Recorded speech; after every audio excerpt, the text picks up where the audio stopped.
कोई झूठ नहीं बोलता था, कोई चोरी नहीं करता था। इसका वर्णन एक घटना आती है उपनिषदों में। 5 ऋषि अश्वपति के पास जाते हैं, उन्हें अध्यात्म की कुछ जिज्ञासा होती है। अश्वपति ब्रह्मज्ञानी थे। राजा ने 5 ऋषियों को दीक्षा लेने के लिए कहा, यथोचित सत्कार किया। राजा ने सत्कार तो अपनी तरफ से किया, लेकिन उस राजा को मालूम था कि ये ऋषिजन अपनी जिज्ञासाओं के समाधान के लिए आए हैं। ऋषियों ने दक्षिणा लेने से मना कर दिया। राजा समझ गए कि इसलिए दक्षिणा नहीं ले रहे हैं कि इनको लगता है कि मेरे राज्य में जो खजाने में धन आता है वो कर के रूप में आता है और इसमें किसी अनैतिक व्यक्ति का भी धन आ सकता है। राजा ने भरी सभा के बीच में उठ करके कहा कि न मैं अस्तेने जनपदों, मेरे राज्य में कोई भी चोर नहीं है, कोई जुआरी नहीं है, कोई शराबी नहीं है, कोई मिथ्यावादी नहीं है और कोई नास्तिक नहीं है। आप समझ सकते हैं, जिस देश का राजा ब्रह्मचारी हो उसकी प्रजा भी वैसी क्यों नहीं होगी। इसलिए एक समय में भारत के 33 करोड़ जनसंख्या थी और सभी सत्यवादी थे, धर्मात्मा थे, परमात्मा के प्रति निष्ठा रखने वाले थे। कोई शराबी नहीं था, कोई दुराचारी नहीं था। इसलिए यहाँ जन्म लेने वाले हर व्यक्ति को देवता कहा जाता था। लेकिन जहाँ 33 की बात आती है, कोट का अर्थ करोड़ भी होता है, कोट का अर्थ प्रकार भी होता है। 33 प्रकार के देवता कौन है? अथर्ववेद में एक मंत्र आता है, यस त्रयत्रिंशत् देवा निधिम रक्षन्ति सर्वदा स्कंभम तम ब्रोह कतमा शिवदेव। 33 देवता कौन है? अष्टवसु। अष्टवसु किसको कहते हैं? 5 तत्व, सूर्य, चंद्रमा और नक्षत्र। इनके द्वारा या इनमें प्रजा का वास होता है। सबको वास कराने के कारण इनको वश कहते हैं। 12 आदित्य, वर्ष के 12 महीने, क्योंकि सबकी उम्र 12 महीनों में समाप्त हो जाती है, इसलिए इनको आदित्य कहते हैं। 12 और 8 20। 11 रुद्र, 10 प्राण और 11वां मन। जब ये शरीर से बाहर निकलते हैं जीव के साथ तो संगी संबंधी रोने लगते हैं। सबको रुलाने वाला होने के कारण इनको रुद्र कहते हैं। 31। 32वां हो गया प्रजापति। प्रजापति किसको कहते हैं? यज्ञ को प्रजापति कहते हैं। यज्ञ क्या है? जैसे अभी आप ज्ञान चर्चा का श्रवण कर रहे हैं तो ये ज्ञान यज्ञ है। जब आप ध्यान द्वारा परमात्मा का साक्षात्कार करना चाहते हैं तो ये यथार्थ में ये अध्यात्म यज्ञ होगा। जब आप धर्म ग्रंथों का स्वाध्याय करते हैं तो ये भी एक तरह का यज्ञ होता है। आप अग्निकुंड में आहुति डालते हैं ताकि वातावरण शुद्ध रहे, तो ये द्रव्य होता है। प्राणायाम क्या है? मानसिक यज्ञ है। इसलिए यज्ञ के कई रूप हैं। प्रजापति जो यज्ञ कहलाता है, इसके द्वारा समाज का कल्याण होता है, इसलिए इसको 32वां देवता कहते हैं। 33वां देवता है इंद्र। इंद्र किसको कहते हैं? विद्युत को। अभी बिजली चली जाए तो मेरी आवाज आप तक नहीं पहुंच पाए, ये एसी भी बंद हो जाएगा और न मैं आपको देख पाऊंगा न आप मुझे देख पाएंगे। पूरे कक्ष के अंदर अंधेरा छा जाएगा। ये 33वां देवता है जड़, जिसको इंद्र यानी विद्युत कहते हैं, जो ऐश्वर्य का कारण होता है। हमने पौराणिक मान्यता में क्या सोच रखा है कि इंद्र स्वर्ग में रहता है, अप्सराओं के साथ नाच कूच कर नृत्य गान में देखते हैं। ये मिथ्या कल्पना है। कहीं वेद में, उपनिषद में, दर्शन में इस तरह की बातें नहीं लिखी गई है। ये 33 देवता जड़ देवता है। इनसे ऊपर कौन है? एकमात्र परमात्मा, सबका आराध्य। न त्वामान अन्यो एको देवो भुवनस्य राजा। सारी सृष्टि का परमात्मा एक है। न द्वितीयो न तृतीयो न चतुर्थो अप्युच्यते। परमात्मा 2 नहीं, 3 नहीं, 4 नहीं, न पंचमो न षष्ठो न सप्तमो अच्युतते। 5 6 7 8 कुछ नहीं है। लेकिन आज दुर्भाग्य है, हिंदू समाज को तो पता ही नहीं कि परमात्मा हम किसको माने। जिधर देखता है उधर ही देवता। जो घर में प्रत्यक्ष देवता है उसको तो हम प्रणाम करना नहीं चाहते, और हमने एक देवता की कल्पना की होती है, उसमें प्राण प्रतिष्ठा भी हम भी कर देते हैं। बेचारे देवता को कैद खाने में बंद कर देते हैं, ताला लगा देते हैं कि जब तक ताला नहीं खोले बाहर निकलना नहीं। खिलाते हैं, पिलाते हैं। जो चेतन माता पिता आचार्य हैं उनका सम्मान हम नहीं करना चाहते। जो हमारे अतीत के गौरव हैं, महापुरुष हैं, उनके पद चिन्हों पर हम नहीं चलना चाहते। भगवान शिव ने कभी भी नशा नहीं किया होगा, लेकिन आज भगवान शिव के पुजारी सारे जो है नशा करते हैं। हनुमान जी ने जो आचरण करके दिखाया, हनुमान जी के भक्त उन पर नहीं चलना चाहते। मर्यादा पुरुषोत्तम राम ने सबरी के जूठे बेर खाए, केवट को गले लगाया, लेकिन आज जो भगवान के भक्त कहलाते हैं राम के, उनसे वो छूत छात मानते हैं, जाति जन्मना जाति को मानते हैं। ये अपने आराध्य के अपने जो हम जिनका हम अपना देवता मानते हैं उनके आचरण का उपहास हम कर रहे हैं, यह वास्तव में ये मिथ्या पूजा है। हमारी आत्मा सारे संसार के स्वामी, अनंत लोगों के स्वामी, सबको मुक्ति देने वाले एक परमात्मा की होनी चाहिए। जैसे सागर से लहरें कभी अलग नहीं होती, उसी तरह से हमें सोचना चाहिए हमारी आत्मा का प्रीतम पल पल हमारे साथ है, हमारे हर कार्य पर उसकी दृष्टि है और उसी को सर्वाधार, सबका मुक्तिदाता, सबका कल्याणकारी मानना चाहिए। वो हमारी प्राण की नली से भी निकट है, इसलिए उसके सिवा अन्य किसी की भी भक्ति नहीं करनी चाहिए। जिस तरह से पतिव्रता का एक ही पति होता है, उसी तरह से आत्मा का पति केवल एक परमात्मा होता है। उस उत्तम पुरुष अक्षरातीत पूर्ण ब्रह्म सच्चिदानंद के सिवा अन्य किसी की भी भक्ति करने के लिए वेद में, उपनिषद में, दर्शन में आदेश नहीं है।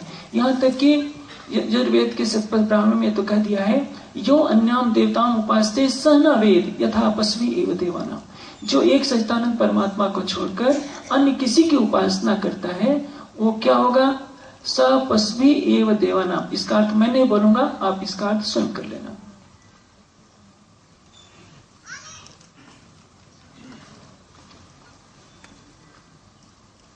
आठमो प्रश्न है, संप्रदायना वाद विवाद थी केवी रीते बचशो? हम धर्म के वास्तविक स्वरूप को नहीं जानते। हम जिस परिवार में जन्म लेते हैं, जिस संप्रदाय में हमारी दीक्षा होती है, उसी संप्रदाय के सिद्धांत को हम स्वरूपन मान लेते हैं। यही से विवाद की शुरुआत होती है। हम सत्य के ग्राहक बने, किसी वाद के ग्राहक ना बने। सत्य का स्वरूप कौन है? केवल परमात्मा। हम अपनी अंतरात्मा से साक्षी लें और सांप्रदायिक संकीर्णता से दूर रहें। आज इस समय देश में 1000 संप्रदाय हैं। 1000 में 800 ऐसे संप्रदाय हैं जिनका कोई नैतिक आधार ही नहीं। संप्रदाय किसको कहते हैं? परंपराबद्ध चला हुआ ज्ञान। महाभारत काल से पहले एक भी संप्रदाय इस देश में नहीं था। महाभारत के पश्चात जैसे जैसे ज्ञान का लोप हुआ, वैसे वैसे संप्रदायों में बढ़ोतरी होती गई। हर व्यक्ति ने अपने एक एक संप्रदाय को धारण कर लिया और सांप्रदायिक कट्टरता तो इतनी है कि अभी 1000 संप्रदायों के प्रतिनिधि इसी मंच पर एकत्रित कर दिए जाए, उनसे पूछा जाए कि परमात्मा कौन है, तो श्रोतागणों को तो कुछ नहीं मिलेगा। यही थोड़ी देर में देखने को मिलेगा कि 1000 पंथों के आचार्य आपस में ही झगड़ा कर रहे हैं। सत्य एक होता है, परमात्मा एक होता है। संप्रदाय उस परमात्मा की तरफ चलने वाले रास्ते होने चाहिए, लेकिन हमें अपनी सांप्रदायिक भूलों को स्वीकार करना चाहिए, ये मानते हुए कि जिस संप्रदाय का कोई भी सिद्धांत वेद के प्रतिकूल हो, वो मान्य नहीं हो सकता। लेकिन प्रतिष्ठा के बंधन में पड़े होने के कारण कोई भी व्यक्ति सोचता है कि हम अपनी सांप्रदायिक मान्यता को क्यों छोड़े। हम धर्म की राह पर चले, संप्रदाय की राह पर नहीं चले। धर्म एक सागर है, संप्रदाय उस सागर की लहर मात्र कहलाने का प्रयास कर सकता है। शाश्वत धर्म वो वृक्ष है जिसकी अलग अलग शाखाएं होती हैं और शाखा को वृक्ष नहीं कहा जा सकता। उस शाखा में वृक्ष के कुछ गुण आ सकते हैं, जैसे आम की टहनी में आम के फल की सुगंध आ सकती है, कुछ फल लग सकते हैं, लेकिन वो सारा वृक्ष नहीं होता। उसी तरह से 1000 जो संप्रदाय हैं अपने अपने तरीके से परमात्मा को जानने का प्रयास करते हैं, व्याख्यान करने का प्रयास करते हैं, लेकिन जो सांप्रदायिक वेशभूषा है, सांप्रदायिक जो नियम है, वो शाश्वत नियम नहीं कहला सकते। आवश्यकता इस बात की है कि हम दूसरों के विचारों का सम्मान करें, अपने विचारों को सत्य की कसौटी पर परखें। यदि उसमें मिथ्यावाद कुछ होता है तो उसको छोड़ने के लिए हमें अपना हृदय विशाल बनाना होगा, अन्यथा परिणाम तो ये होगा कि सारे 1000 संप्रदाय के लोग और आपस में लड़ मरेंगे। आज संसार में हिंदू, मुस्लिम, क्रिश्चियन, बौद्ध, जैन, यहूदी कितने मत मतांतर है। क्या सबका परमात्मा एक है? जब कुरान की वाणी कहती है कुल हु अल्लाह अहद, वेदों का कथन है अयम निज परो वेद गणना लक्ष्यम उदार चरिता नाम तो वस्ता एवं कुटुंबकम। सारी पृथ्वी ही अपना परिवार है। फिर वर्गवाद, प्रांतवाद, जातिवाद, संप्रदायवाद की दीवारें कहां से खड़ी हो जाती हैं? एक ही परिवार में 4 संप्रदाय के अनुयायी होते हैं और चारों आपस में द्वेष रखते हैं कि तुम इसके मानने वाले हो, तुम इसके मानने वाले हो। हम केवल सत्य को माने, जो सत्य कहता है उसको अंगीकार करें, किसी संकीर्ण परिधि से अपने को न बांधें।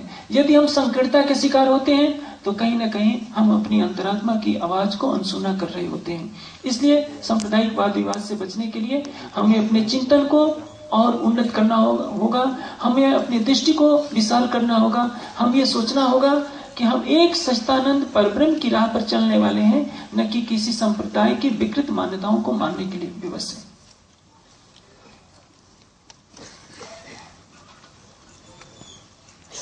नवमो प्रश्न है, धर्मનું अखंड स्वरूप શું છે? धर्म, अभी संप्रदाय की बात चल रही थी। धर्म किसको कहते हैं? मीमांसा में जैमिनी ने कहा है 14 लक्षण धर्म है। जो वेद ने कहा है वही धर्म है, जो वेद के विपरीत है वह धर्म है। वैशेषिक में कणादर कहते हैं यह तो अभ्युत निःश्रेय सिद्धि धर्म। धर्म किसको कहते हैं? जिससे प्रजा का कल्याण हो और अंतो गत्वा मोक्ष की प्राप्ति हो, उसको धर्म कहते हैं। आमतौर से धर्म के बारे में क्या सोचा जाता है कि जैसे किसी ने भव्य वस्त्र धारण कर लिए, किसी ने सिर मुड़ा लिए, किसी ने बाल रख लिए, किसी ने काले वस्त्र पहन लिए, किसी ने सफेद वस्त्र पहन लिए, तो वो सोचता है कि मैं धार्मिक हूं। धर्म इसको नहीं कहते हैं। धर्म के 10 लक्षण होते हैं। जो उन लक्षणों का पालन करता है वो धार्मिक कहलाता है। पहला लक्षण धैर्य, धृति, क्षमा, दमा, अस्तेयम, शौचम, इंद्रिय निग्रह, धी, विद्या, सत्यम, अक्रोधो, दशकम धर्म लक्षण।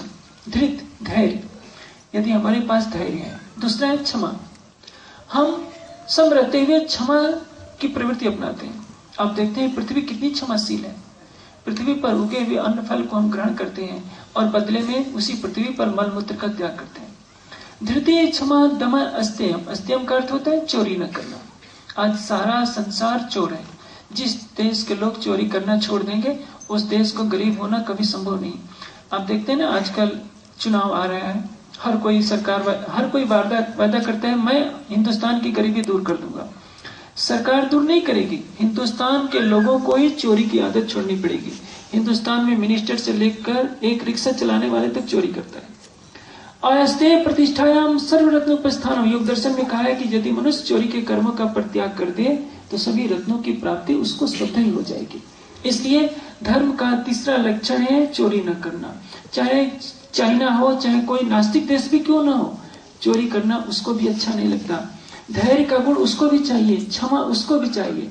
धृति, क्षमा, दमा, अस्तेयम। दम का अर्थ होता है इंद्रियों को, मन को बुरे कार्यों से रोकना। चौथा लक्षण है अस्तेय। धृति, क्षमा, दमा, अस्तेयम, शौच पांचवा लक्षण है। शौच का अर्थ क्या होता है? आंतरिक और बाह्य पवित्रता। मन पवित्र हो और हमारा बाहर का परिवेश पवित्र हो। जैसे अभी मैं मंच पर बैठा हूं, यहाँ कूड़ा रख दिया जाए तो कैसा लगेगा? हिंदुस्तान में के अधिकतर प्रांतों में गंदगी की आदत है। विदेश में आप जाओगे तो सड़क पर एक कोई कागज का टुकड़ा नहीं फेंकेगा। दिल्ली जैसे देश की राजधानी है, वहां सड़क पर जाएंगे तो मल मूत्र दिखाई देता है। कहने का तात्पर्य क्या है? धर्म का एक लक्षण है शौच। हमारा मन पवित्र नहीं है, मन को हमने शुद्ध नहीं किया, बार बार स्नान कर रहे हैं, ये धर्म का लक्षण नहीं है। 7 बार स्नान करो फिर भी आप मन को पवित्र नहीं कर सकते। इसलिए शौच यानी आंतरिक और बाह्य पवित्रता। इंद्रिय निग्रह छठवा लक्षण है इंद्रियों को विषयों में जाने न देना। हमारी आंखें सुंदर रूप के पीछे भागती हैं, हम आत्मा के सौंदर्य को नहीं देखते, शरीर के सौंदर्य को देखते हैं। हमारी जीवा स्वादिष्ट पदार्थों का सेवन करना चाहती है, इससे हम अपने को बचाएं। कान संगीत के वशीभूत होकर के अश्लील गीतों को सुनने में रस लेते हैं, हम इससे अपने को बचाएं।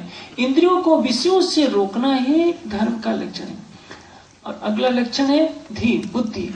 कोई बात कितनी सत्य है इसके निर्णय के लिए हम सम्यक बुद्धि का प्रयोग करें।